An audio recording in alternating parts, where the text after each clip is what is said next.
अस्सलामु अलैकुम वरहमतुल्लाहि वबरकातुहू। अदा करना। भाई साहब, मैंने आपसे सलाम किया, लेकिन आपने इसका जवाब अदा करना कह कर दिया। सलाम के जवाब का ये कौन सा तरीका है और आपने कहाँ से सीखा है? क्या मजहब इस्लाम का यही उसूल है कि अस्सलाम वालेकुम का जवाब अदा करना से दिया जाए? हाँ, गुस्ताखे रसूल, हमको मालूम है कि अस्सलाम वालेकुम का जवाब वालेकुम अस्सलाम है, लेकिन ये जवाब सिर्फ सुन्नी मुसलमान भाइयों के लिए है और गुस्ताखे रसूल वहाबियों के लिए। हमारे उस्ताद कटोले शाह बाबा ने यही अदा करना ही बताया है। आपके उस्ताद कहाँ से पढ़कर आए हैं जो शरीयत इस्लामिया के अंदर नया कानून बनाते और अपनी मनमानी करते हैं? गुस्ताखे रसूल, मुझसे बढ़कर बातें मत कर, वरना भी मैं अपने हजरत को बुला लाऊंगा। अच्छे लोगों की हिम्मत नहीं होती कि हमारे हजरत के सामने बात कर सके, और तेरी तो उनको देखते ही सीटी पिटी गुम हो जाएगी। बुलाओ अपने हजरत को, देख लेता हूँ आपके हजरत कितने पानी में है। क्या वो कोई शेर है जो हमको खा लेंगे? खैर, अभी मैं अपने हजरत को बुलाता हूँ, और तेरी जबान जो कैसी की तरह चल रही है ना, हमारे हजरत को देखकर गुम हो जाएगी। हजरत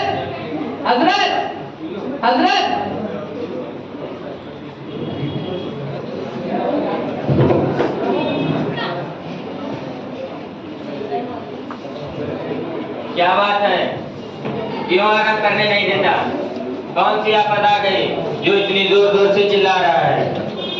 हजरत, एक मजदूर वहाँ भी लड़का आया हुआ है, वो आपसे बहस करना चाहता है। वो बहुत ज्यादा बड़ कर बातें कर रहा है। ठीक है, मैं अभी चलता हूँ और देखता हूँ कौन मजदूर वहाबी का बच्चा है। बताता हूँ अभी मजदूर को। मौलाना साहब, अस्सलामु अलैकुम। अदा कल्ला।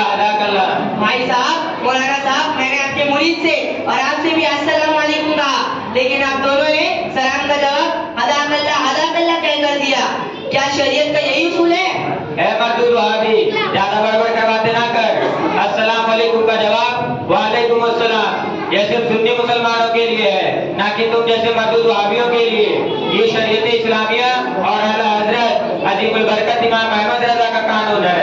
बदतमीज, बदतहजीब कहीं के, खामोश। आइंदा ऐसी बातें जबान पर मत लाना। हमको कहता है कि हमारा इस्लाम का दावा सिर्फ जबानी है। हम तो आकाए नामदार ताजदार मदीना के सच्चे और पक्के फिदाई व शहदाई और आशिके मुस्तफा है। और तेरी ये जुर्रत कि तू हमारे सामने इस तरह गुस्ताखी करे। पूछ, क्या पूछना चाहता है? तेरे बड़े बड़े आलिमों को मैंने नाको चने चबवाए हैं। तेरे उस्तादों की हिम्मत नहीं कि मुझसे बहस कर सके। और जल्दी पूछ, क्योंकि मुझे एक दिन अकेलात में जाना है। मौलाना साहब, जरा शराफत से बात कीजिए। किसी आलिम के लिए मुनासिब नहीं है कि इस तरह वह तहजीबी से बात करे। और आप कैसे आलिम हो?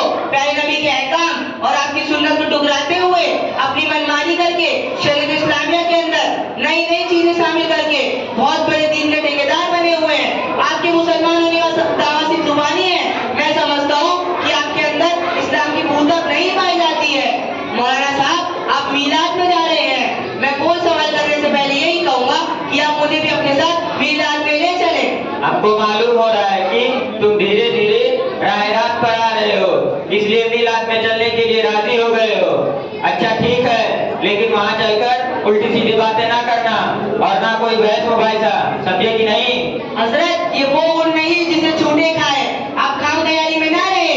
मैं मीलाद में इसलिए चल रहा हूँ कि आपके अकीदे के मुताबिक महफिल मीलाद में हुजूर सल्लल्लाहु अलैहि वसल्लम खुद हाजिर होंगे।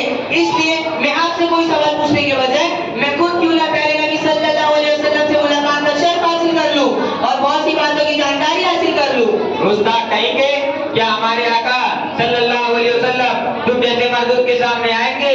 ये तो सिर्फ हमारा अकीदा है कि हुजूर हमारी महफिल मिलाद में तशरीफ लाते हैं। अच्छा, तब तो आप सभी सुन्नी लोगों को सहाबी कहा जाएगा, क्योंकि सहाबी उस मुसलमान को कहते हैं जिसने ईमान की हालत में प्यारे नबी सल्लल्लाहु अलैहि वसल्लम को देखा हो। ये मुंह और मसूर की दाल। हजरत, सहाबी होने का दावा करने से पहले आईने में अपनी शक्ल 70 मरतबा देख लेना, समझे कि नहीं? अच्छा भाई, मुझे इस वक्त इतनी फुर्सत नहीं है कि तुमसे तफसीली बात कर सकूं। तुम अपने उस्ताद को बुला कर लाओ, फिर किसी वक्त गुफ्तगू करेंगे। मौलवी साहब, जब आप मेरे सवाल का जवाब नहीं दे सके और इधर उधर बगले झाँक रहे हो और बहस करने के बजाय भाग रहे हो, तो मेरे उस्ताद से क्या बात अच्छा ठीक है, बाद में मिलता हूँ। अस्सलाम वालेकुम। मौलाना साहब जरा रुकिए। ओ मौलाना साहब सिर्फ 1 मिनट रुकिए। ओ भगेड़ू मौलवी सुनो तो, बड़ी डींग आंग रहे थे, बड़ी बड़ी बात कर रहे थे, अब क्या हुआ?